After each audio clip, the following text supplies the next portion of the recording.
One of the things I've begun to care less and less about as I've gotten more advanced is form. People always take this the wrong way. An analogy for my views would be like me saying printing $1 million for every person to make everybody rich is a bad idea. It's not that I don't want people to be rich, that would be great, but printing that much money has unintended consequences that make things worse overall. And I think it's exactly like that with form. Worrying way too much about it actually makes you worse off in the long run. People are way too restrictive with form, and this has unintended consequences, which I'll go over one by one. First off, people assume there's some perfect form towards which we can all aspire to achieve. This is a fairy tale. Everybody's body is different. And because of this, there's going to be massive variation in form between individuals. Studies show that even at the highest levels of sport, there is massive movement variability. There's simply way too many factors to consider. From there, people may say, okay, we don't know what's perfect, but at least we can tell things are bad and we shouldn't do them, right? Well, again, no. Our motor cortex learns as much from errors as it does proper movement. Studies show that when we don't restrict so-called bad forms, we actually improve motor learning. On top of that, it's been demonstrated that beyond the beginner stage of motor learning, conscious cueing will actually decrease our performance. That's right, trying to use our own conscious mind to control our form if we aren't a beginner will actually make our performance worse. Our subconscious motor cortex is much more efficient than our conscious mind. Even if our form is supposedly worse, the net improvement in our motor pattern will be superior. And for non-beginners, our performance will be better as well. The last thing is injury risk. So many people worry that if their knees cave or their backgrounds, they're going to get injured. Simply put, we have no causative evidence of form actually causing injuries. In fact, a large portion of the form injury association seems to be the other way around. Injuries are causing the form we use as a protective mechanism to protect damaged tissues. We have cause and effect switched around. This is another topic in and of itself that I'll cover in another video.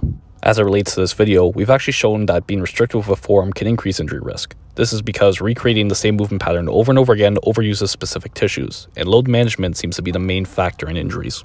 And additionally, it's been shown that being fearful of certain movement patterns again increases our risk of injuries and pain. So to summarize the main points, we'll probably never know what form is best for us. We're almost always going to be better off letting our subconscious mind take over versus trying to consciously cue ourselves. And if anything, worrying about our form is going to increase our injury risk.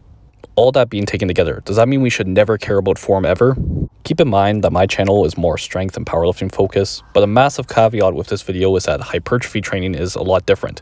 We may be trying to isolate or work specific muscles in certain ways. When we're not as worried about performance outcomes as much as stimulating certain muscles, form does become more important. But when we are trying to isolate certain muscles in the context of hypertrophy, yes, form is going to matter.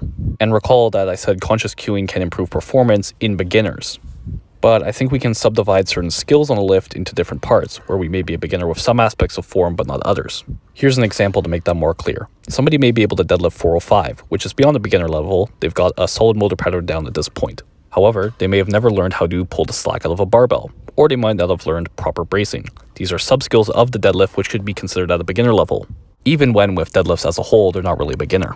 Keep in mind, another big reason that being less restrictive of form worked better for our motor learning was because we let our motor system experiment with different techniques and variations to see which was most efficient. But keep in mind, there's some aspects of our form that aren't going to change unless we consciously do it. For example, unless you consciously change your stance width during the deadlift or the angle of your feet, you're never actually going to do it. Experimentation here is going to require some conscious cueing. So that's basically it for the most part. Being more relaxed with your form, letting your body move how it wants to move, and simply doing what feels good technique-wise will be a lot better for your lifting than always worrying about your form. I hope this video was helpful. If you did enjoy it, please like, comment, subscribe if you haven't already, and share this video.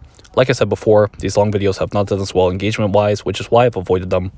But the last few have done better, and a big part is you guys helping me with the engagement as I asked. So again, thanks for watching.